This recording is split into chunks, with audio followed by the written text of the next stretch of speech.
Saat puasa walau diabetes, saya tetap jalani 3C. Batasi jumlah kalori, pilih jenis yang baik. Saya minum Diabetasol 2 kali.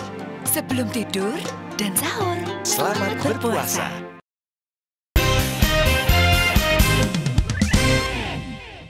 Dipersembahkan oleh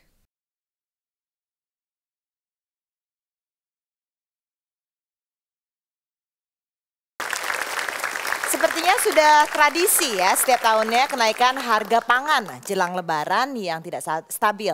Nah, ada keluhan dan juga pertanyaan yang banyak dilontarkan kepada pemerintah mengapa harga pangan jelang hari raya ini selalu cukup berat dirasanya. Bagaimana jawaban atas pertanyaan ini hanya di Q&A. Saya Andini Effendi, jangan ragu bertanya karena setiap pertanyaan selalu ada jawaban. Dan langsung saja kita undang Menteri Perdagangan Republik Indonesia, Enggar Tias Tolukita. Pak Enggar, silakan bergabung. Selamat datang di Q&A, Pak Enggar. Thank you, Din. Terima kasih. Silakan, Pak Enggar. Duduk di kursi panas karena di Q&A ini mendatangkan para panelis yang mayoritasnya untuk episode kali ini khusus untuk Pak Enggar. Ini ibu-ibu semuanya, Pak Enggar. Karena yang paling peduli harga bahan pangan ibu-ibu gitu. Ternyata bapak-bapaknya juga ada karena dikibulin ya katanya sama istrinya ya. Kurang lebih begitu. Biasanya ibu-ibu itu yang tahu itu kondisi real yang di depan mata. Ya mudah-mudahan nanti terbukti ketika kita menjelang lebaran nanti harga-harga semua terkendali. Kalau menjelang lebaran, menjelang puasa itu pasti naik. Padahal kalau saya ngerasa di rumah. Bukankah itu akan menjadi selalu yang disiapkan oleh kementerian? Dalam hal ini kementerian. Importir sekarang dituntut oleh Permentan kan harus mendukung petani. Ngelihat istri saya pas sahur itu harga ini sekian, itu kan di TV. Nah ini berarti ada nggak beres Kalau ini. misalkan memang ini benar efektif dari Satgas Pangan, apakah ini berarti permasalahannya sebenarnya kalau kita naik ke puncak gunung Pak enak. Tinggi-tinggi gitu dingin. Kalau kita ngomongin harga bahan pangan ini pasti lagi rame. Yang paling ngerasa ini sebenarnya ibu-ibu atau bapak-bapaknya? Dua-duanya gitu. Oke, kalau pertanyaannya ini adalah apakah nih harganya nanti akan naik lagi atau cenderung stabil? Coba kita lihat video berikut ini. Kami melaporkan kepada Bapak Presiden dan Bapak Wakil Presiden mengenai kesiapan menghadapi memasuki bulan suci Ramadan dari ketersediaan dan harga bahan pokok, terutama bahan pokok. Jadi dari sisi harga sudah mulai menurun seiring dengan tersedianya pasokan.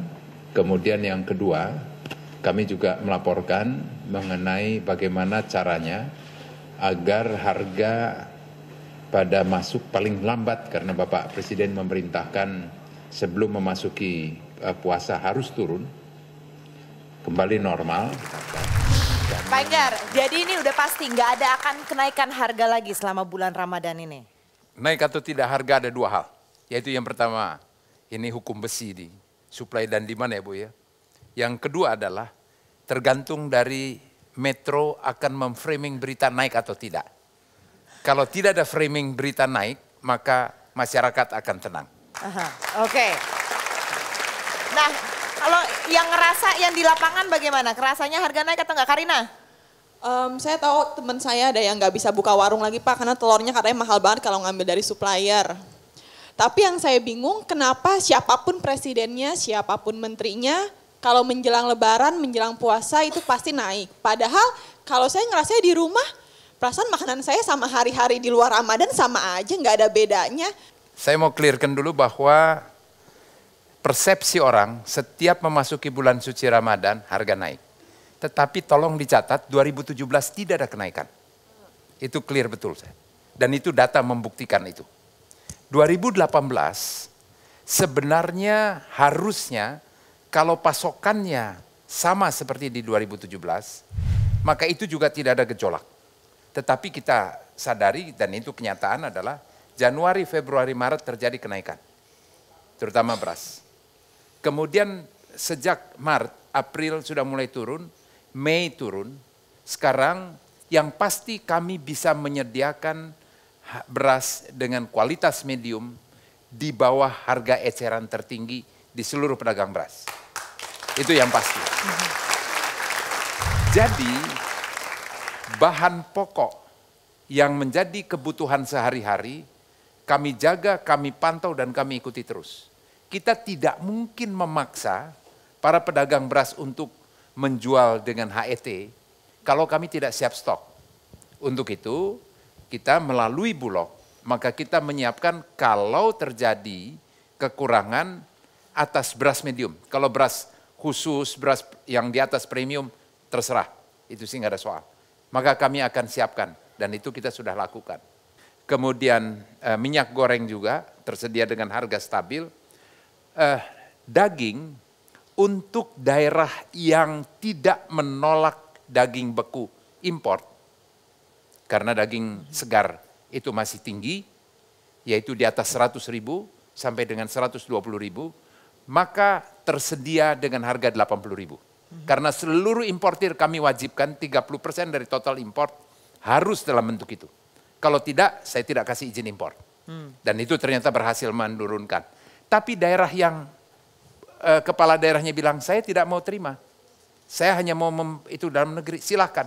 Artinya di daerah itu, pemerintah daerah tidak memberikan kesempatan rakyat untuk memilih.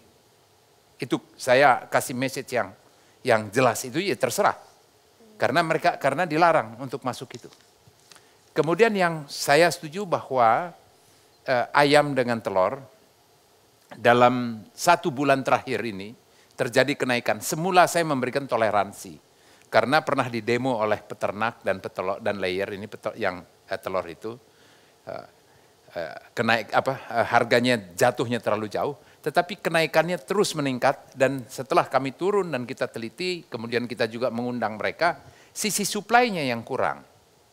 Nah, yang semula kita batasi integrator, kemudian yang besar-besar itu tidak boleh masuk ke pasar tradisional, melihat perkembangan ini, dan saya sudah kasih warning kepada pedagang peternak mandiri, kalau Anda tidak bisa menurunkan dalam waktu 1 minggu, maka saya akan minta mereka untuk menggelontorkan di pasar.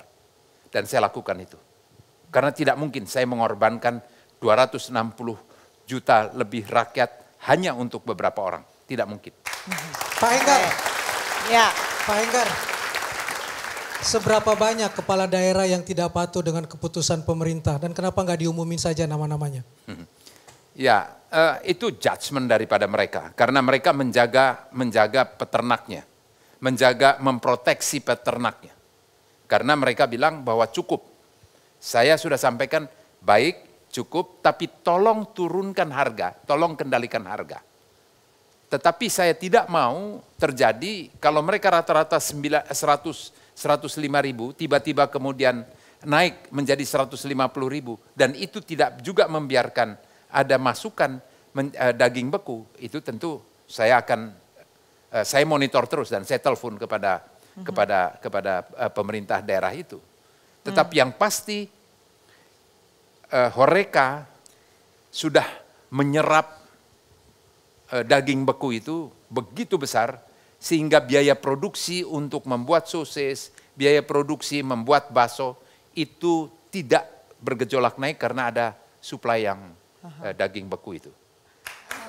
Tapi kenapa nggak diumumin gitu? Tadi mungkin pertanyaan Kang Maman, kenapa nggak diumumin aja gitu kepala daerahnya? Oh ya, nggak ada keberatan. Sebagai contoh Jawa Timur, Pak Gubernur Jawa Timur saya hormatin karena beliau melindungi peternak yang ada di Lamongan. Kita hormatin. Oke, Pak Menteri, saya mungkin akan, biasanya ibu-ibu itu yang tahu itu kondisi real yang di depan mata. Ya. Jadi mau data, mau stok cukup atau tidak, itu yang mereka lihat, itu yang di depan mata. Nah artinya sebenarnya yang tadi ditanyakan oleh Mbak Karina itu, kenapa sih ini setiap mau ada momen-momen seperti ini kok harga terus berubah gitu kan.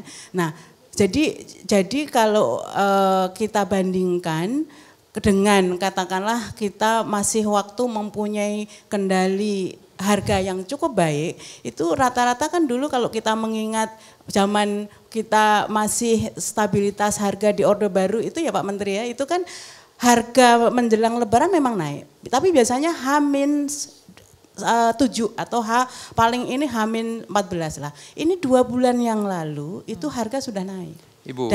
Dan kalau misalnya sekarang dikatakan harga tidak naik, karena harga di bulan lalu itu harga bawang memang sudah harga bawang, harga beras, harga ini sudah naik. Nah, sekarang yang jadi urusan ibu-ibu ini kan membandingkannya dengan harga normal. Jadi naik tidak itu dari harga normal, bukan data per month-nya inflasinya rendah gitu. Oke, silakan Pak Engat. Ibu, saya tolong dapatkan data persis. Daerah mana, pasar mana yang menjual dengan harga 40-50 ribu rupiah.